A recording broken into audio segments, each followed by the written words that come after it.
വിശദമായ വാർത്തകളിലേക്ക്. വടകര താലൂക്കിലെ മലയോര മേഖലയ്ക്ക് പ്രതീക്ഷയേകി മലയോര ഹൈവേ നിർമ്മാണം തുടങ്ങി.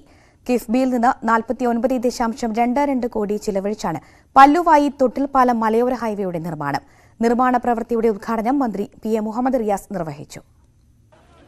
നരിപ്പറ്റ്, കാവിലുംപാറ, കായക്കൊടി തുടങ്ങിയ പഞ്ചായത്തുകളിലൂടെ കടന്നുപോകുന്ന പുല്ലുവായി തൊട്ടിൽപ്പാലം ഭാഗത്തെ മലയോര ഹൈവേയുടെ പ്രവൃത്തിയാണ് തുടങ്ങിയത്. ഇതോടെ മലയോര മേഖലയിലെ യാത്രാ പ്രശ്നത്തിന് പരിഹാരമാകുമെന്നാണ് പ്രതീക്ഷ. മന്ത്രി പി.എ. മുഹമ്മദ് റിയാസ് പ്രവൃത്തി ഉദ്ഘാടനം ചെയ്തു. റോഡിന്റെ നിലവാരം ഉയരുന്നത് ഈ മേഖലയുടെ വികസനത്തിൽ പ്രധാന പങ്ക് വഹിക്കുമെന്ന കാര്യത്തിൽ സംശയമില്ല.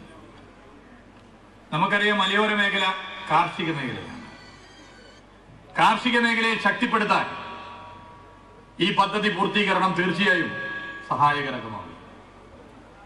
മലയോര മേഖലയുടെ ജീവിതത്തിൽ വലിയ കുതിച്ചുചാട്ടം സാധിക്കുമെന്ന കാര്യത്തിൽ ഒരു തർക്കമില്ല.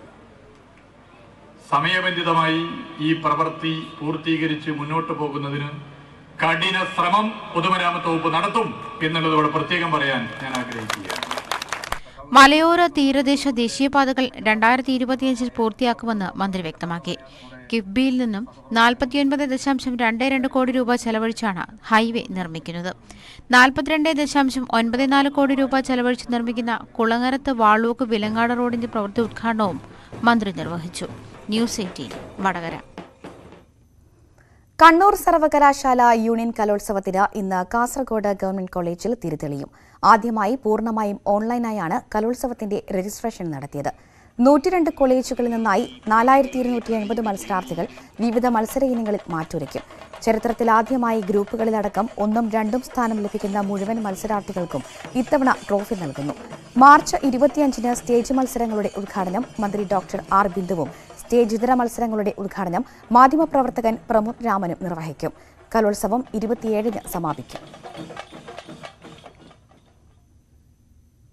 കൃഷിയിടത്തിലേക്കെത്താൻ നല്ലൊരു റോഡില്ലാത്തതിനാൽ ദുരിതത്തിലായിരിക്കുകയാണ് മലപ്പുറം കുറ്റിപ്പുറത്തെ 30ഓളം വരുന്ന കർഷകർ.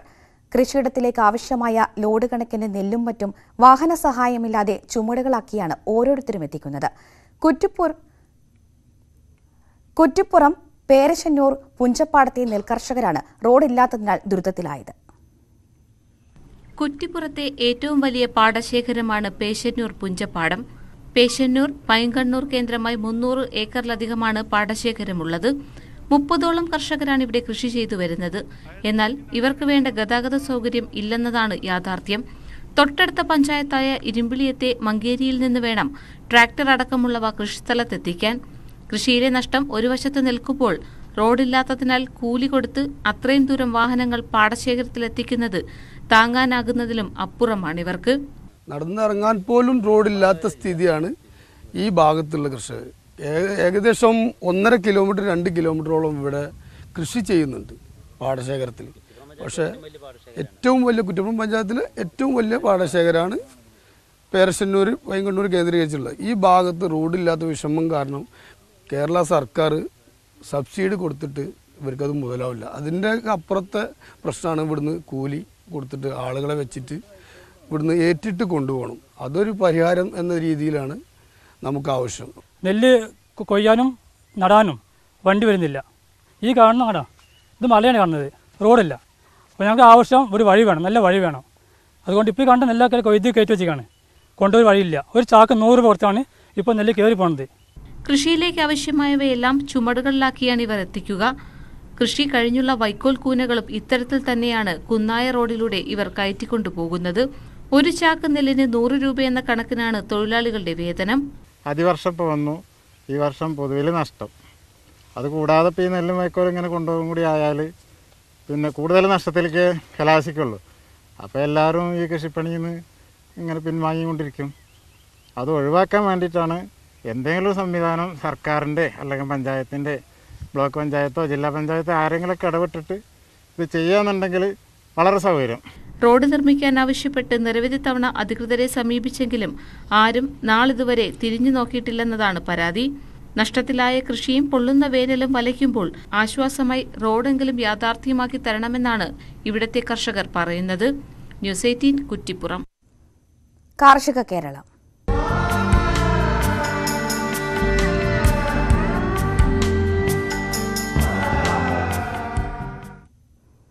കരിമ്പു കൃഷിയും ശർക്കര ഉൽപാദനവും തിരികെ കൊണ്ടുവരാനുള്ള ശ്രമത്തിലാണ് പത്തനംതിട്ട വള്ളിക്കോട് പഞ്ചായത്തും കർഷകരും.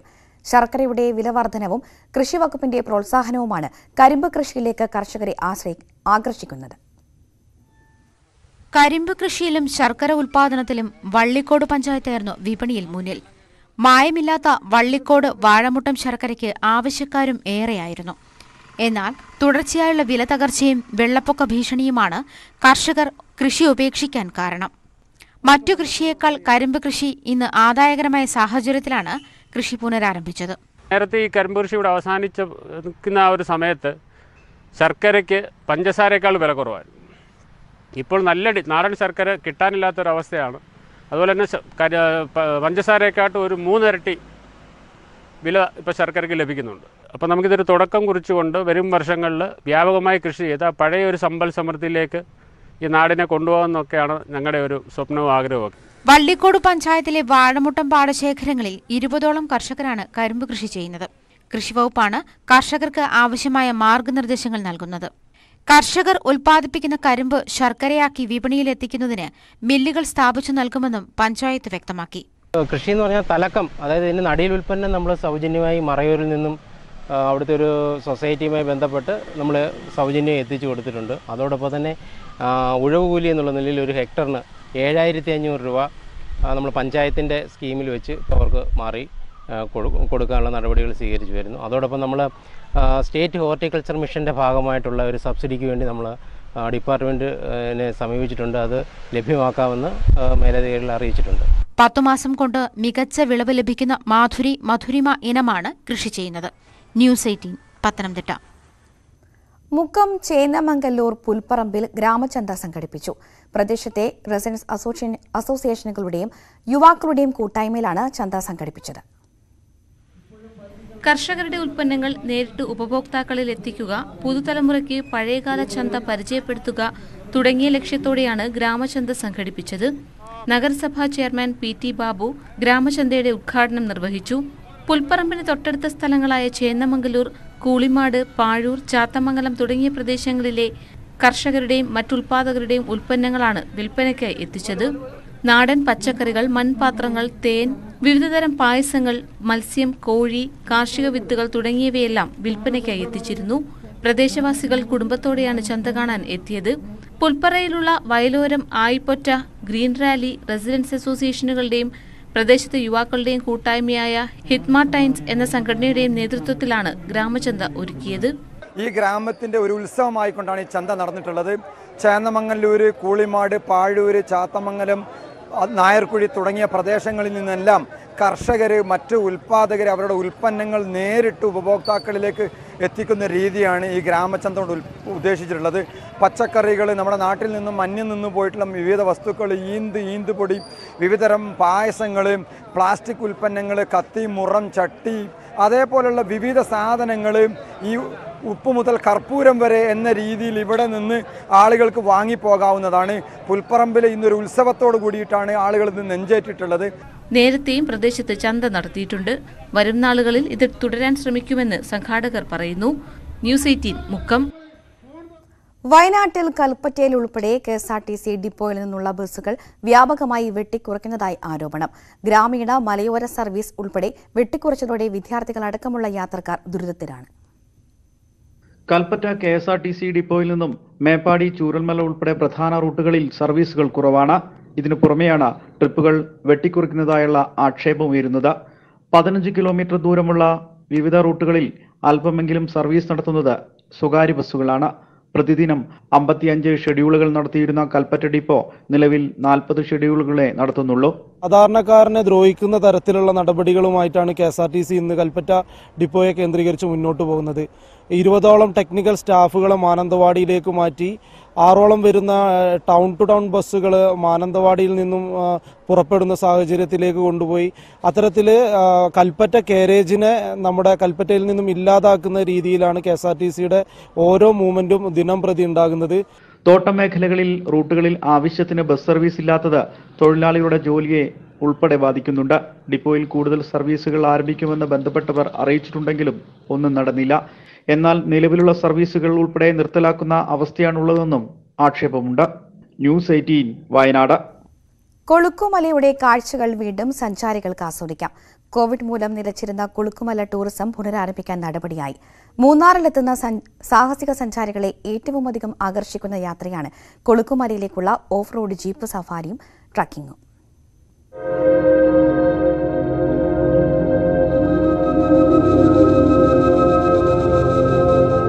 ഇന്ത്യയിൽ ഏറ്റവും ഉയരത്തിൽ സ്ഥിതി ചെയ്യുന്ന തേയിലത്തോട്ടം, മലയടിവാരത്തിലെ തേയിലകൃഷിയുടെ ദൂരക്കാഴ്ച, താഴ്വാരങ്ങളുടെ കാഴ്ച മറിച്ച് ഇടയ്ക്കിടെ വന്നുമറയുന്ന മഞ്ഞ്, സഞ്ചാരികളിൽ അത്ഭുതം സൃഷ്ടിക്കുന്ന ഒട്ടനവധി കാഴ്ചകളുണ്ട് കൊളുക്കുമലയിൽ. കോവിഡ് പ്രതിസന്ധി മൂലം 2 വർഷത്തോളമായി മേഖലയിലെ ടൂറിസം ആക്ടിവിറ്റികൾ നിലച്ചിരിക്കുകയായിരുന്നു. ജില്ലാ ഭരണകൂടത്തിന്റെയും DTPCയുടെയും നേതൃത്വത്തിൽ ചേർന്ന യോഗത്തിൽ കൊളുക്കുമല ടൂറിസം പുനരാരംഭിക്കാൻ തീരുമാനമായി. സഞ്ചാരികളുടെ സുരക്ഷയ്ക്ക് മുൻതൂക്കം നൽകി സേഫ് ടൂറിസം സോണായി മേഖലയെ മാറ്റുന്നതിനുള്ള ശ്രമങ്ങളാണ് നടക്കുന്നത്. ഓഫ് റോഡ് ഡ്രൈവർമാരുടെയും ത്രിതല പഞ്ചായത്തുകളുടെയും സഹകരണത്തോടെ സുരക്ഷിത യാത്രയ്ക്ക് അവസരമൊരുക്കും. ചാർജ് വർധന, ഇപ്പോൾ വർദ്ധിച്ച പെട്രോൾ ഡീസൽ വില വർധനവും അതുപോലെ ഓഫ് റോഡിലൂടെയുള്ള ഓട്ടവും അവർക്ക് വളരെയേറെ ബുദ്ധിമുട്ട് ഉണ്ടാക്കുമെന്ന് പറഞ്ഞു. അതിന് പ്രകാരം അവർക്ക് അതിനാനുപാതികമായിട്ട് 2000 രൂപയായിരുന്നത് 2500 ആക്കി ടോട്ടൽ വർധനവ് വരുമ്പോൾ അതിന് ആനുപാതികമായിട്ട് ഏകദേശം ഒറ്റയടിക്ക് തന്നെ അവർക്ക് 300 രൂപയോളം വർധനവ് നമ്മുടെ ഡ്രൈവേഴ്സിന് കിട്ടുന്ന വിധത്തിൽ വർധനവ് വരുത്തിയിട്ടുണ്ട്. സൂര്യനെല്ലിയിൽ നിന്നുള്ള ഓഫ് റോഡ് ജീപ്പ് സഫാരിയാണ് കൊളുക്കുമല കാഴ്ചകളിലേക്ക് സഞ്ചാരികളെ എത്തിക്കുന്നത്. ഇന്ധനവില അമിതമായി വർദ്ധിച്ചതിനാൽ ജീപ്പ് സഫാരിക്കുള്ള ടിക്കറ്റ് നിരക്ക് 2500 രൂപയായി കൂട്ടി. പുലർച്ചെ 4 മുതൽ വൈകിട്ട് 5:30 വരെയാണ് സന്ദർശന സമയം. ന്യൂസ് 18 മൂന്നാർ. മൂന്നാർ കൊളുക്കുമലയിലെ ഓഫ് റോഡ് ജീപ്പ് ഡ്രൈവർമാർക്കായി ബോധവൽക്കരണ സെമിനാർ നടത്തി. കോവിഡ് പ്രതിസന്ധി മൂലം നിലച്ച ഓഫ് റോഡ് സഫാരി പുനരാരംഭിക്കുന്നതിന് മുന്നോടിയായിട്ടാണ് ക്ലാസ് സംഘടിപ്പിച്ചത്. ഓഫ് റോഡ് യാത്രയ്ക്കായി എത്തുന്ന സഞ്ചാരികളുടെ സുരക്ഷയ്ക്കായി സ്വീകരിക്കേണ്ട മുൻകരുതലുകളെക്കുറിച്ച് ഡ്രൈവർമാർക്ക് ബോധവൽക്കരണവും നടത്തി. ഇന്ത്യയിലെ ആദ്യ കാർബൺ തൂലിത കൃഷി ഫാമാകാൻ ആലുവയിലെ സ്റ്റേറ്റ് സ്വീറ്റ് ഫാം. അന്തരീക്ഷത്തെ മലിനപ്പെടുത്താതെ ജനങ്ങളുടെ ആരോഗ്യം കണക്കിലെടുത്തുള്ള കൃഷി രീതിയാണിത്. ഈ രീതിയിലുള്ള 13 ഫാമുകൾ കൂടി ആരംഭിക്കും. ആലുവയിലെ സ്റ്റേറ്റ് സ്വീറ്റ് ഫാമിനി കാർബൺ തൂലിത കൃഷി ഫാം എന്നറിയപ്പെടും. ഇന്ത്യയിലെ ആദ്യത്തെ കാർബൺ തൂലിത ഫാമായിരിക്കും ആലുവയിലേത്. തുടർന്ന് 13 ഫാമുകൾ വിപുലീകരിക്കും. ഘട്ടം ഘട്ടമായി സംസ്ഥാനത്തുടനീളം പദ്ധതി നടപ്പിലാക്കുമെന്ന് ഞങ്ങൾ കൃഷിയിലേക്ക് എന്ന പദ്ധതി ഉദ്ഘാടനം ചെയ്യവേ കൃഷിമന്ത്രി പി പ്രസാദ് പറഞ്ഞു. ഓരോ പഞ്ചായത്തുകളിലും കർഷകരുടെ ഗ്രൂപ്പ് നിലവിൽ വരും. വാർഡുകളിൽ 10,000 ഗ്രൂപ്പുകൾ സർക്കാരിൻ്റെ പദ്ധതിയുടെ ഭാഗമാകും. 8,000 ഗ്രൂപ്പുകൾ ഉൽപ്പാദനത്തിനും 2,000 ഗ്രൂപ്പുകൾ മൂല്യവർദ്ധിത ഉൽപ്പന്ന വിപണനം നടത്തുന്നതിനും ശ്രദ്ധ കേന്ദ്രീകരിക്കും. ഇതോടെ കൃഷിക്കാർക്ക് അധിക വരുമാനം ലഭിക്കും. നമുക്കൊരു പുതിയ കാർഷിക രീതികളിലേക്കെല്ലാം നമ്മൾ നീങ്ങേണ്ടതുണ്ട്. നമ്മുടെ അന്തരീക്ഷത്തെയും ജനതയുടെ ആരോഗ്യത്തെയും കണക്കിലെടുത്തുകൊണ്ടുള്ള ഒരു കൃഷി രീതി നടപ്പിലാക്കാനാണ് കൃഷി വകുപ്പ് ആലോചിക്കുന്നത്. അതിനെയാണ് ഞങ്ങൾ കാർബൺ തൂലിത കൃഷി എന്ന പേരിൽ നടപ്പിലാക്കാൻ പോകുന്നത്. ഇന്ത്യയിൽ ആദ്യമായി കാർബൺ തൂലിത കൃഷി നടപ്പിലാക്കാൻ പോകുന്ന സംസ്ഥാനം കേരളം ആയിരിക്കും. കേരളത്തിലെ 14 ഫാമുകൾ കാർബൺ തൂലിത കൃഷിയുടെ ആദ്യഘട്ടമെന്ന തരത്തിൽ അതിലേക്ക് നീങ്ങുന്നതാണ്. മൂന്നാറിൽ ഹോർട്ടികോർപ്പിന്റെ ഔട്ട്ലെറ്റുകൾ കൂടുതലായി അനുവദിക്കും. തദ്ദേശ സ്വയംഭരണ സ്ഥാപനങ്ങളുമായി സഹകരിച്ചാവും അത് നടപ്പിലാക്കുക. ഓരോ മേഖലയിലും ഉത്തമ കർഷകരുടെ കുടുംബങ്ങളെ നിശ്ചയിക്കും. അവരുടെ നാട്ടറിവുകൾ മനസ്സിലാക്കി പരമ്പരാഗത കൃഷി വർദ്ധിപ്പിക്കുമെന്നും കൃഷിമന്ത്രി പി പ്രസാദ് മൂന്നാറിൽ പറഞ്ഞു. ന്യൂസ് 18 മൂന്നാർ. മുല്ലപ്പെരിയാർ വിഷയത്തിൽ പുതിയ ഡാം നിർമ്മിക്കുന്നതിന് അനുകൂലമായ കോടതി വിധി ഉണ്ടാകുമെന്നാണ് പ്രതീക്ഷയെന്ന് മന്ത്രി റോഷി അഗസ്റ്റിൻ. മുല്ലപ്പെരിയാറിലുണ്ടായ സുരക്ഷാ വീഴ്ച കോടതിയിൽ കേരളത്തിന് പ്രതികൂലമാകുന്ന സാഹചര്യമില്ല. വിഷയത്തിൽ വിശദമായ പോലീസ് അന്വേഷണം നടന്നു വരികയാണെന്നും റോഷി അഗസ്റ്റിൻ വ്യക്തമാക്കി. കഴിഞ്ഞ 13-നാണ് കുമളി സ്വദേശികളായ 2 റിട്ടയർഡ് SIമാരും ഡൽഹി പോലീസിലെ ഒരു ഉദ്യോഗസ്ഥനും മകനുമടങ്ങുന്ന സംഘം മുല്ലപ്പെരിയാറിൽ അനധികൃതമായി സന്ദർശനം നടത്തിയത്. ഇത് വലിയ വിവാദങ്ങൾക്ക് വഴിയൊരുക്കിയതോടെ ഇവർക്കെതിരെ വനംവകുപ്പും പോലീസും കേസെടുത്തിരുന്നു. ഇതിൽ വിശദമായ അന്വേഷണം നടന്നുവരുന്നുണ്ടെന്ന് മന്ത്രി റോഷി അഗസ്റ്റിൻ പറഞ്ഞു. നിലവിലുണ്ടായിരിക്കുന്ന സുരക്ഷാ വീഴ്ച സുപ്രീം കോടതിയിൽ നിലനിൽക്കുന്ന കേസുകളെ ബാധിക്കില്ലെന്നും റോഷി അഗസ്റ്റിൻ പറഞ്ഞു. അല്ല, തമിഴ്നാടിൻ്റെ ബോട്ടോട് ഉപയോഗിക്കുന്ന തടസ്സങ്ങളൊന്നുമില്ല. നമ്മുടെ ബോട്ടുമുണ്ട്, തമിഴ്നാടിൻ്റെ ബോട്ടുമുണ്ട്. തമിഴ്നാടിൻ്റെ ബോട്ടങ്ങ് പോകുന്നതിന് യാതൊരു തടസ്സവുമില്ല. മാത്രമല്ല, അങ്ങനെയാണ് ഓപ്പറേഷൻ. അവരെന്തിനു പോയി, എന്താണ് കാര്യം, എന്താ സാഹചര്യം എന്നൊക്കെ ഉള്ളത് വിശദമായ പോലീസിനെ അന്വേഷിച്ച് വരട്ടെ. സുപ്രീം കോടതിയിൽ നിൽക്കുന്ന കേസുമായി ബന്ധപ്പെട്ട് ഇത്തരം കാര്യങ്ങളൊന്നും ബാധകമായ വിഷയമല്ല. തമിഴ്നാടിൻ്റെയും നമ്മുടെയും ഉദ്യോഗസ്ഥർക്കും അതുമായി ബന്ധപ്പെട്ട് നിൽക്കുന്നവർക്കൊക്കെ അവിടെ പോകുന്നതിന് തടസ്സങ്ങളൊന്നും ഏർപ്പെടുത്തിയിട്ടില്ല. കേരളത്തിന് സുരക്ഷയും തമിഴ്നാടിന് വെള്ളവുമെന്ന നിലപാടാണ് സർക്കാരിനുള്ളത്. അതിനനുകൂലമായ വിധി സുപ്രീം കോടതിയിൽ നിന്നുണ്ടാകുമെന്നാണ് പ്രതീക്ഷയെന്നും മന്ത്രി പറഞ്ഞു. രണ്ട് സംസ്ഥാനങ്ങളും തമ്മിൽ അകൽച്ച ഉണ്ടാകേണ്ട കാര്യമല്ല. നമ്മുടെ സുരക്ഷയെ സംബന്ധിച്ചിട്ടുള്ള കാഴ്ചപ്പാടുകളാണ് നമ്മുടെ മുമ്പിലുള്ളത്. തമിഴ്നാടിന് ആവശ്യമായ ജലം കൊടുക്കുക എന്നുള്ളത് നമ്മുടെ ലക്ഷ്യം തന്നെയാണ്, നമ്മുടെ നിലപാടും തന്നെയാണ്. അതാണ് നമ്മൾ ഉന്നയിച്ചിട്ടുള്ളത്. അവിടെ അങ്ങനെ ഒരു വിഷയം ഉണ്ടാകേണ്ട കാര്യങ്ങളില്ല. അത് തീർച്ചയായിട്ടും കോടതി ഈ നമ്മുടെ സമീപകാലത്തുണ്ടായ വിഷയങ്ങളെല്ലാം പരിഗണനയ്ക്ക് എടുക്കുമ്പോൾ അതിൽ അനുകൂലമായൊരു സാഹചര്യം ഉണ്ടാകും എന്ന് തന്നെയാണ് ഞാൻ പ്രതീക്ഷിക്കുന്നത്. പഴക്കമുള്ള ഡാമെന്ന നിലയിൽ സുരക്ഷയെക്കുറിച്ച് ആശങ്ക ഉയരുന്ന സാഹചര്യമുണ്ട്. രാജ്യത്ത് ഇതുവരെ ഡാം ഡീകമ്മീഷൻ നടന്നിട്ടില്ലാത്തതിനാൽ ഇത് സംബന്ധിച്ച് വേണ്ട പഠനം നടത്തണമെന്ന വാദവും സർക്കാർ ഉന്നയിക്കുന്നുണ്ടെന്നും റോഷി അഗസ്റ്റിൻ വ്യക്തമാക്കി. ന്യൂസ് 18 ഇടുക്കി. മൂന്നാറിൽ ജോലിയിൽ നിന്ന് അകാരണമായി പിരിച്ചുവിട്ടതിനെതിരെ ഹോട്ടൽ തൊഴിലാളികളുടെ പ്രതിഷേധം. തൊഴിലാളികൾ മൂന്നാർ ലേബർ ഓഫീസിൽ പരാതി നൽകി. 14 തൊഴിലാളികളാണ് പരാതി നൽകിയത്. മൂലക്കട ഭാഗത്തുള്ള സ്വകാര്യ ഹോട്ടലിൽ ജോലി ചെയ്തിരുന്ന തൊഴിലാളികളാണ് ഇവർ. സ്ത്രീകൾക്കായി KSRTC ഒരുക്കിയ ആനവണ്ടി വിനോദയാത്ര ആഘോഷമായി. 800ഓളം സ്ത്രീകളെ യാത്രയിൽ പങ്കെടുപ്പിച്ച് താമരശ്ശേരി ഡിപ്പോ ഒന്നാമതെത്തി. സമാപന യാത്രയിൽ താമരശ്ശേരി ചുരത്തിലൂടെ KSRTC ബസ് ഓടിക്കാൻ സംസ്ഥാനത്തെ ഏക വനിതാ ഡ്രൈവർ എത്തിയത് സഞ്ചാരികൾക്ക് ഇരട്ടി സന്തോഷമാണ് നൽകിയത്. സ്ത്രീകൾക്കായി ഉല്ലാസയാത്ര ഒരുക്കി KSRTC. മികച്ച പ്രതികരണമാണ് ഓരോ ഇടത്തു നിന്നും ലഭിച്ചത്. 20 ട്രിപ്പുകൾ താമരശ്ശേരിയിൽ നിന്നും ഓപ്പറേറ്റ് ചെയ്തു. ഇവിടെ നിന്ന് മാത്രം 800ഓളം സ്ത്രീകൾ പങ്കാളികളായി. 20ാമത്തെ ട്രിപ്പിൽ KSRTCയിലെ ഏക വനിതാ ഡ്രൈവറായ എറണാകുളം കോതമംഗലം സ്വദേശിനി ഷീലയാണ് വളയം പിടിച്ചത്. ഞങ്ങൾ കുറേ നാളായി ഇങ്ങനെ ഒരു ഒന്നിച്ച് വനിതകൾ മാത്രം ട്രിപ്പ് പോകണം എന്നുള്ള ആഗ്രഹം. അപ്പോൾ KSRTC ഇങ്ങനെ ടൂർ പാക്കേജ് നടത്തുന്നുണ്ടറിഞ്ഞപ്പോൾ ഞങ്ങൾ ഇതിന് വില്ലിങ്ങായി. ഒരുപാട് ആൾക്കാർ, പക്ഷേ വിചാരിച്ചതിലും വളരെ ഭംഗിയായിരുന്നു യാത്ര. പിന്നെ ഞങ്ങളെ വനിതാ ഡ്രൈവറെ ഞങ്ങൾക്ക് അഭിമാനം തോന്നി. ഇപ്പോൾ അത് കണ്ടിട്ടാണ് ശരിക്കും ഞങ്ങൾക്ക് ഇങ്ങനെ ഇൻസ്പിറേഷൻ. അപ്പോൾ അത് വലിയൊരു സന്തോഷമാണ്. 7 ലക്ഷം രൂപയാണ് ഇതുവഴി KSRTCക്ക് ലഭിച്ചത്. പരാധീനതകളിൽ വീർപ്പുമുട്ടുന്ന താമരശ്ശേരി ഡിപ്പോയ്ക്ക് ഇത്തരമൊരു നേട്ടം കൈവരിക്കാനായത് കൂട്ടായ ശ്രമത്തിന്റെ ഭാഗമാണെന്ന് ജില്ലാ budget tourism cell coordinator Bindu പറയുന്നു. ഞങ്ങളെല്ലാവരും ബസ് വാഷിംഗ് തൊഴിലാളി മുതൽ അസിസ്റ്റന്റ് ട്രാൻസ്പോർട്ട് ഓഫീസർ വരെ ഒരു മാലയിൽ കോർത്ത മുത്തുവിന് പോലെയാണ് ഞങ്ങളുടെ പെരുമാറ്റങ്ങൾ. അത് ഏത് സാഹചര്യത്തിലായാലും ഡ്രൈവർ ആയാലും മെക്കാനിക്കായാലും കണ്ടക്ടർ ആയാലും ഞങ്ങളോടൊപ്പം നിന്നുകൊണ്ട് വളരെ നല്ല ഒരു സഹകരണം ലഭിച്ചു. താമരശ്ശേരിയിൽ നിന്ന് വയനാട് പൂക്കോട് തടാകം വരെ പോയി മടങ്ങിയെത്തി തുഷാരഗിരിയിലേക്കും തുടർന്ന് അടിവാരം വഴി പുതുപ്പാടി കാക്കവയൽ വനപർവ്വത്തിലേക്കുമായിരുന്നു യാത്ര.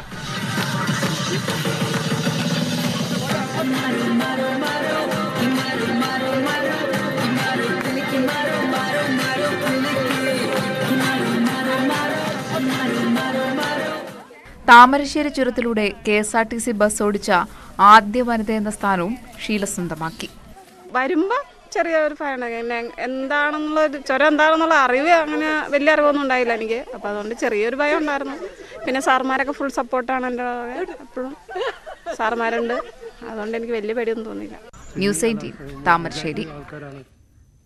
കണ്ണൂർ പുന്നോലിൽ നിന്ന് തലശ്ശേരി നഗരസഭയുടെ മാലിന്യ കേന്ദ്രം മാറ്റി സ്ഥാപിച്ചതിന്റെ 10ാം വാർഷികം ആഘോഷിച്ചു. പ്രദേശവാസികളുടെ ശക്തമായ ചെറുത്തുനിൽപ്പിനെ തുടർന്നാണ് പൊട്ടിപ്പാലത്ത് നിന്നും 10 വർഷം മുൻപ് മാലിന്യ നിക്ഷേപ കേന്ദ്രം നഗരസഭയ്ക്ക് മാറ്റേണ്ടി വന്നത്.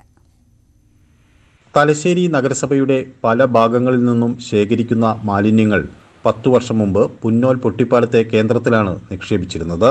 സ്ഥലം പാട്ടത്തിനെടുത്തായിരുന്നു നഗരസഭയുടെ നടപടി. ഇതിനെതിരെ പ്രദേശവാസികൾ ഒറ്റക്കെട്ടായി സമരരംഗത്തിറങ്ങി.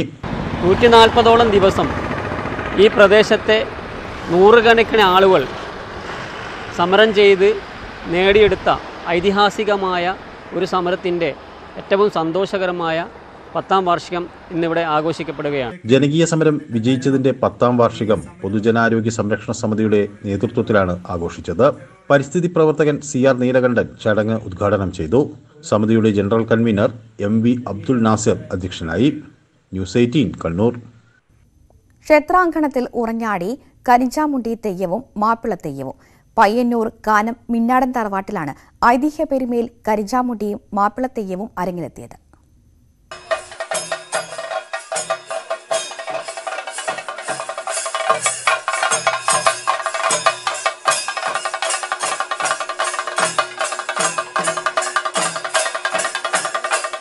മുസ്ലിം മതസ്ഥനായ ആലിയുമായി ബന്ധപ്പെട്ട് കിടക്കുന്നതാണ് കരിഞ്ചാമുണ്ടിയുടെ പുരാവൃത്തം. കരിഞ്ചാമുണ്ടിക്ക് മുന്നെയാണ് മാപ്പിളത്തെയ്യം അരങ്ങിലെത്തുക.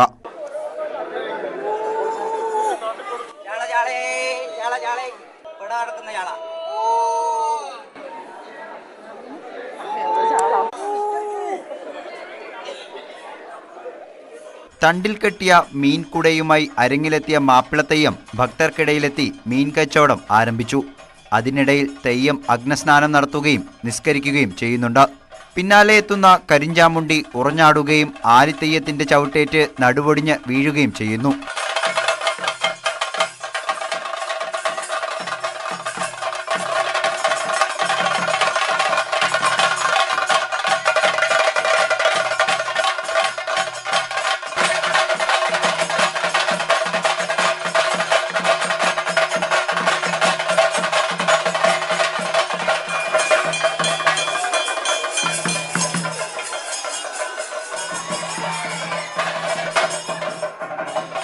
ഭാര്യയ്ക്ക് പേറ്റുനോവ് തുടങ്ങിയപ്പോൾ ആലിക്ക് മുന്നിൽ വയറ്റാട്ടിയായി എത്തിയ കരിഞ്ചാമുണ്ടി ഭാര്യയുടെ വയറ് പിളർന്ന് ചോര കുടിച്ചു എന്നാണ് പുരാവൃത്തം. ഇതിൽ കോപിഷ്ഠനായാണ് ആലി കരിഞ്ചാമുണ്ടിയുടെ നടുവൊടിച്ചത്. കരിഞ്ചാമുണ്ടിയും മാപ്പിളത്തെയ്യവും തമ്മിലുള്ള വൈരവും ആട്ടവും കാണാൻ നൂറുകണക്കിന് ആളുകളാണ് എത്തിച്ചേർന്നത്. വിഷ്ണുമൂർത്തി, കാലിച്ചാൻ, ഗുളികൻ എന്നീ തെയ്യക്കോലങ്ങളും അരങ്ങിലെത്തി.